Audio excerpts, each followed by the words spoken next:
ويبشر المؤمنين الذين يعملون الصالحات أن لهم أجرا حسنا ماكثين فيه أبدا وينذر الذين قالوا اتخذ الله ولدا وما لهم به من علم ولا لآبائهم كبرت كلمة تخرج من أفواههم إن يقولون إلا كذبا فلعلك باطل نفسك على آثارهم إن لم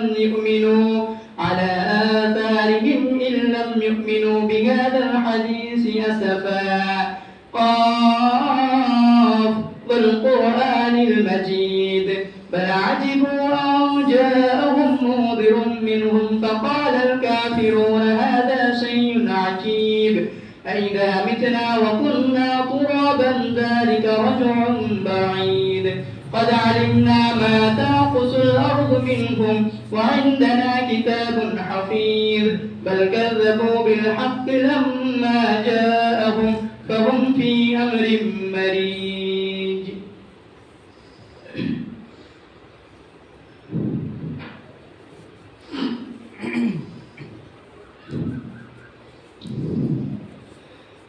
نحمده ونصلي على رسوله الكريم أما بعد সমস্ত প্রশংসা সেই মহান রব্বুল আলামিনের জন্য যিনি আমাদেরকে সমস্ত কাজ থেকে ফারিগ করে নিয়ে এই সুন্দর একটি মজলিস অথবা জুম্মার খুতবা শোনার তৌফিক দান করেছেন। আমরা সকলে এক বাক্যে শুকরিয়া শরীফ বলি আলহামদুলিল্লাহ। তারপরে জানাই হযরত মুহাম্মদ মুস্তাফা সাল্লাল্লাহু আলাইহি ওয়াসাল্লাম সারা বিশ্বের নবী, তার উপরে লক্ষ কোটি দরুদ ও রহমত নাযিল হোক। আমরা সকলে বলি আল্লাহুম্মা সাল্লি আলাইহি আল্লাহুম্মা বারিক আলাইহি।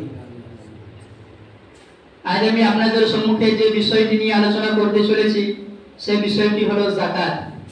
যাকাত সম্পর্কে আজ কিছু আলোচনা করব, কিন্তু তার পূর্বে আমি বিগত জুম্মায় যে 5টি আমলের কথা বলে দিয়েছিলাম খুব গুরুত্বপূর্ণ, সেই আমলটি আরেকবার মনে করে দিয়ে আমি আমার মূল বিষয় থেকে ফিরে যাব। 5টি আমল বলেছিলাম, তার মধ্যে 1 নম্বর আমল ছিল দরুদ শরীফ পড়া। এই যে 5টি আমল, এগুলো কিন্তু খুব কঠিন না, এগুলো খুব সহজ আমল। আমরা যদি আমাদের জীবনের সূচিপত্রে আমরা এই 5টি আমল আমরা রাখতে পারি, তাহলে আমরা আখিরাতের জীবনে অনেক উপকৃত হব। অর্থাৎ সেই আমলগুলো হলো, 1 নম্বর হচ্ছে কি দরুদ শরীফ পড়া। সবথেকে গুরুত্বপূর্ণ দরুদ শরীফ হলো দরুদ ইব্রাহিম। কিন্তু সেই দরুদ ইব্রাহিমটা একটু বড়, আমরা অনেক ব্যস্ততার কারণে মাঠে ঘাটে কাজ কাম করি, দোকানে থাকি অথবা কোনো ব্যবসা বাণিজ্যে থাকি, সেই জন্য আমাদের জন্য আরেকটি ছোট দরুদ শরীফ রয়েছে, সেটি হলো সাল্লাল্লাহু আলাইহি ওয়াসাল্লাম।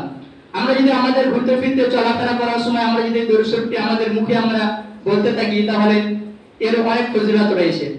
দ্বিতীয় নম্বর, জুম্মার দিন